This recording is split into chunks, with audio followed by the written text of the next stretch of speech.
J'ai vu ce TikTok de ce mec qui dit que le combat contre Cassie, le maître de la ligue du DLC, est super compliqué. C'est vrai qu'on connaît beaucoup de combats dans Pokémon qui sont compliqués. Par exemple Cynthia, Pierre Rochard, notre rival dans certains combats. Le combat contre Cassie, en vérité, assez compliqué. Mais moi aujourd'hui, j'aimerais parler de ces dresseurs random, complètement aléatoires dans le jeu, qui sont, je trouve, très compliqués. Alors, on va voir lesquels j'ai choisi. Dans la 4G, il y a un combat super compliqué. C'est un combat double qui a juste avant Voilarock, juste après Bonville, dans cette route où il pleut. Et c'est le combat qu'on fait à la toute fin de la route. On part du principe que notre équipe elle est déjà pas mal amochée, qu'on n'a pas tous nos points de vie et surtout qu'on découvre le jeu. Le combat commence, il pleut. Déjà, une chance sur 3 de mal commencer le combat. Si vous avez choisi Wistikram et que c'est l'un de vos meilleurs Pokémon, ces attaques feu feront beaucoup moins de dégâts à cause de la pluie. Et les deux premiers Pokémon envoyés, c'est Chaglam et Champanfeu. Mais c'est un combat double. Il peut que votre équipe ne soit pas constituée comme une vraie équipe, c'est-à-dire que vous avez votre starter niveau 30 et le reste de votre équipe niveau 7.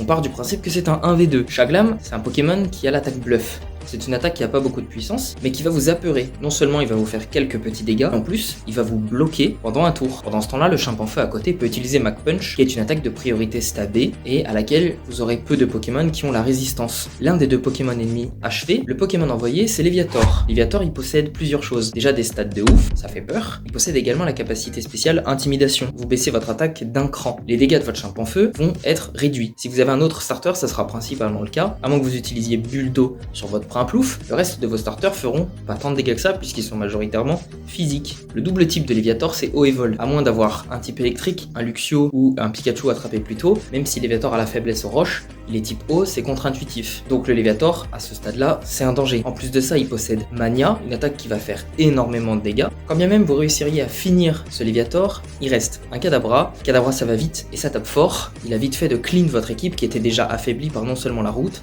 mais également les Pokémon que vous venez de tuer. Si on prend en compte le fait que c'est un combat duo, qu'on n'est pas forcément préparé, moi j'ai trouvé le combat super dur et c'est pour ça qu'il a sa place dans ce TikTok.